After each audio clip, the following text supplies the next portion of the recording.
Bonjour et bienvenue dans cette vidéo. Les gens meurent, les cœurs s'arrêtent, c'est la crise cardiaque. La majorité de ces attaques cardiaques surviennent en dehors des hôpitaux. Dans cette vidéo, je vais partager avec vous la technique cruciale et essentielle que tout le monde devrait connaître pour pouvoir sauver des vies. Alors restez avec moi jusqu'à la fin de cette vidéo pour en apprendre plus davantage sur cette technique.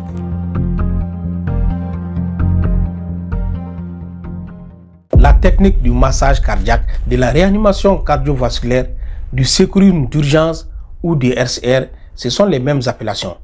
Cette technique consiste à pomper le cœur d'une victime qui est entre la vie et la mort.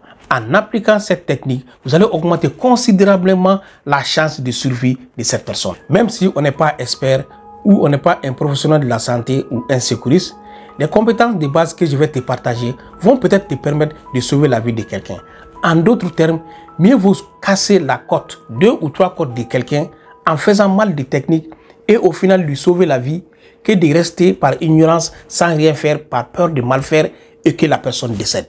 Quand le cœur s'arrête, c'est la fin ou presque la fin. C'est pour cela qu'on fait le massage cardiaque justement pour faire repartir le cœur. En cas d'arrêt cardiaque, le massage cardiaque est indiqué. C'est indiqué pourquoi? Parce que cela m'amène à vous dire le rôle du cœur. Le rôle du cœur, c'est de pomper, faire des battements pour envoyer le sang aux organes vitaux, le cerveau et le cœur lui-même. Si ces organes-là sont absents de sang, alors la mort ne peut que s'en suivre. Donc le massage cardiaque est indiqué pour pomper le cœur afin que le sang soit irrigué par tous les organismes, notamment le cerveau et le cœur. Quand on pompe le cœur, il va envoyer le sang à ces différents organes qui normalement, quand le cœur est arrêté, ne recevront plus de sang. Comment savoir que la personne a un arrêt cardiaque afin de commencer la manœuvre de massage cardiaque? Il y a 3 piliers à regarder. On regarde d'abord si il y a une circulation, si le sang circule. La deuxième chose à regarder, c'est de voir si la personne ne respire plus. La troisième chose à regarder, c'est de voir est-ce que la personne est consciente. Est-ce qu'elle répond à vos questions? Est-ce qu'elle répond à vos stimulations? Je vais détailler tous ces aspects-là plus tard. Pendant une situation de vie ou de mort, quand quelqu'un a un arrêt cardiaque, alors la plupart des gens sont paniqués. Pourquoi ils sont paniqués? Parce que justement, il y a l'ignorance. Quand on ne connaît pas quelque chose et quand ça t'arrive, tu n'as pas d'explication, c'est pour cela que tu paniques. Et en plus, quand tu n'agis pas, tu paniques. En ayant des outils, en étant formé et en sachant quoi faire dans cette situation, alors on est moins paniqué et en agissant aussi, en appliquant nos connaissances, parce que quand on réagit, le stress disparaît et la panique disparaît. En un mot, on vérifie la circulation, la respiration et l'état de conscience. Ce sont les 3 paliers à regarder chez une personne qui est en arrêt cardiaque. Donc, comment on regarde la circulation? Comme je viens de dire, on prend le pouls. Comment prendre le pouls? On repère le pouce. On repère le pouce où on dépose le doigt comme ça au niveau du pouce.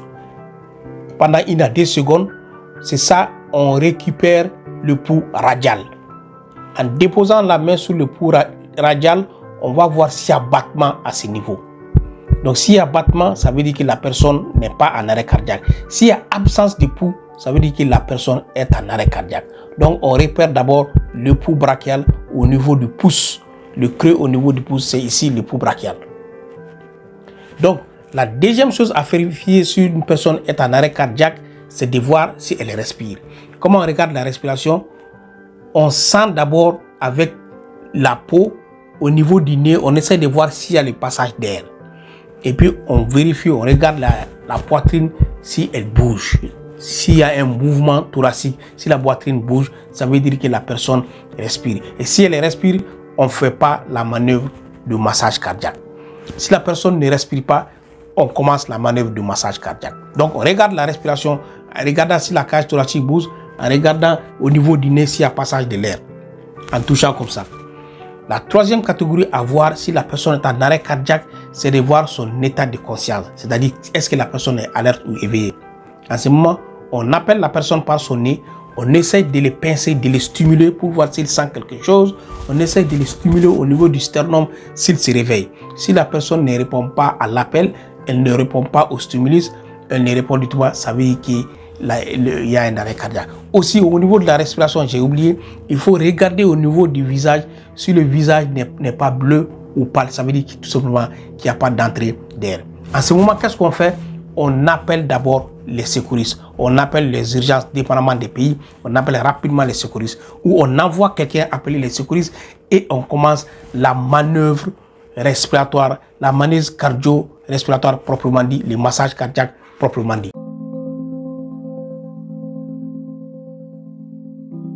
Avant de commencer la démonstration et l'explication du massage cardiaque proprement dit, si vous avez aimé nos vidéos jusqu'à présent, alors vous avez 3 actions à faire. Abonnez-vous à cette chaîne si ce n'est déjà fait, partagez-les au maximum, finalement cliquez sur la cloche de notification pour notifier nos prochaines vidéos. Après avoir vérifié que la personne ne respire pas, qu'il n'a pas de pouls et qu'il est inconscient, on déclenche le massage cardiaque.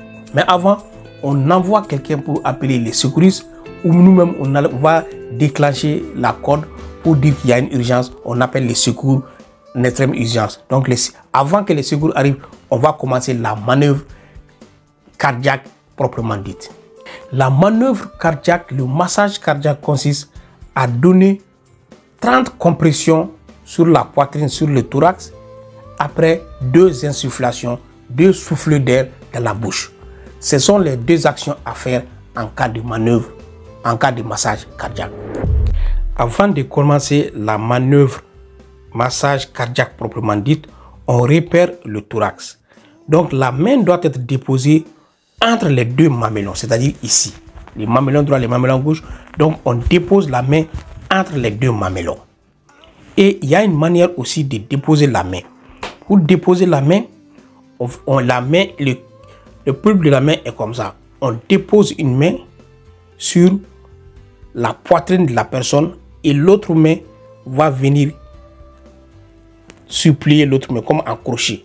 Celui-là, on le dépose et celui-là, il va venir rentrer ici comme un crochet. En faisant comme ça, les 2 bras ne vont pas être pliés, les bras vont être tendus. Donc en fait, c'est les épaules qui donnent. C'est le thorax qui bouge. C'est le thorax qui bouge qui fait la manœuvre. Donc quand on commence, il faut être sûr que la main ne doit pas être pliée. C'est pas comme ça. Non, mais la main doit être tendue. Quand la main est tendue, le thorax, le mouvement du thorax va être en avant et en arrière pour donner la pression, la compression au niveau de la poitrine. C'est ce qui fait le massage cardiaque. Donc allons-y, on dépose la main, l'autre là va venir chercher un crochet pour donner la force et les bras tendus. On est prêt, c'est le thorax qui bouge. Maintenant, c'est comme ça qu'on fait. On essaye d'enfoncer 5 à 6 cm le thorax. On le fait le plus vite possible aussi si on peut. Même si le thorax se casse, c'est essentiel que le patient se réveille. Donc, on fait 1, 2, 3, 4, 5, jusqu'à 30. Arrivé à 30, on va donner 2 insufflations. Les 2 insufflations, c'est d'ouvrir la bouche du patient et de souffler là-dedans. On souffle dans la bouche du patient. Mais avant, il faut basculer la tête du patient en arrière pour dégager les voies respiratoires. En dégageant les voies respiratoires, on est sûr que l'air va entrer directement dans les poumons. Donc, on fait 30 compressions et 2 insufflations en basculant la tête en arrière pour dégager les voies respiratoires. En faisant ça, on est en train de faire le massage cardiaque. Bien sûr, on continue cette manœuvre jusqu'à l'arrivée des secouristes. En attendant, on fait 30 compressions, 2 insufflations. On regarde le visage du patient, de la victime, pour voir s'il respire. En même temps, on vérifie s'il y a des pouces en faisant continuellement le massage cardiaque. Dès l'arrivée des secours, s'ils nous disent d'arrêter, notre travail est fini. En ce moment, on arrête pour que eux ils puissent prendre le relais. Ceux qui veulent avoir beaucoup plus d'informations, j'ai laissé un livre gratuit sur la barre de description pour le massage cardiaque.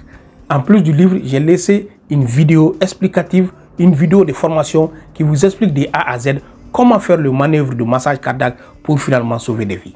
Si vous avez aimé cette vidéo et que ça t'a apporté de la connaissance et de la valeur, alors n'hésitez pas à la partager pour aider le maximum de gens à sauver des vies. Prenez soin de vous et prenez soin des autres. À la prochaine vidéo.